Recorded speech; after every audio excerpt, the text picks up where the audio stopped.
इन लोगों की जो बहादुरी थी उसको समझिए। 1712 से लेकर 1206 तक इन राजपूत राजाओं ने न जाने कितने विदेशी आक्रमणकारियों को रोका था 712 तक नहीं, 1192 तराइन का द्वितीय युद्ध जब हारे थे पृथ्वीराज चौहान। लगभग देखो 500 साल का है। इसको 1192 को आप 1200 मान सकते हो, 712 को 7 मानो, तो 700 से लेके 1200 के बीच में लगभग कितना साल हो गया? 500 साल। कितने साल हो गए?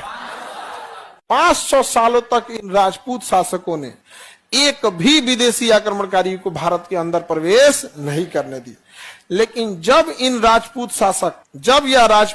शासक 1192 का तराइन युद्ध हारते हैं तो 500 साल तक इन विदेशी आक्रमणकारियों को यह जगह पार करने में हालत खराब हो रही थी।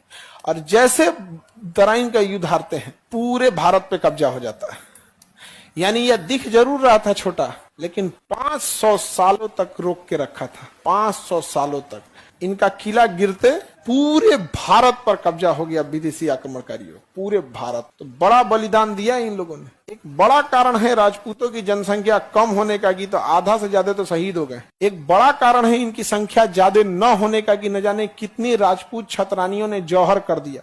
एक बार में कभी 33,000, कभी 22,000, कभी 15,000 रानियों ने जल के चित्तौड़गढ़ के किले में 3-3 बार जौहर किया। तो इनकी संख्या ज्यादा न होने के पीछे एक कारण भी है इनकी बहादुरी, और बहुत बहादुरी से लड़े थे। कमी थी कि साम्राज्य छोटा था, आपसी मतभेद बहुत ज्यादा था, आपसी मतभेद। और ये आपसी मतभेद जब रहेगा कोई भी आगे नहीं जा पाएंगे। आप समझ में आ गए कि आप इन्हें भगवान नहीं कह सकते हैं। राजपूत लोग को हम ही नहीं कह सकते कि जो यहाँ पे लड़े थे तो ये भगवान थे, लेकिन ये इतने बहादुर थे कि इनके वजह से बहुत सारे भगवान बचे हुए हैं।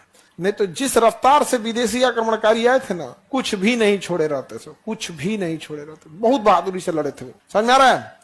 दूसरे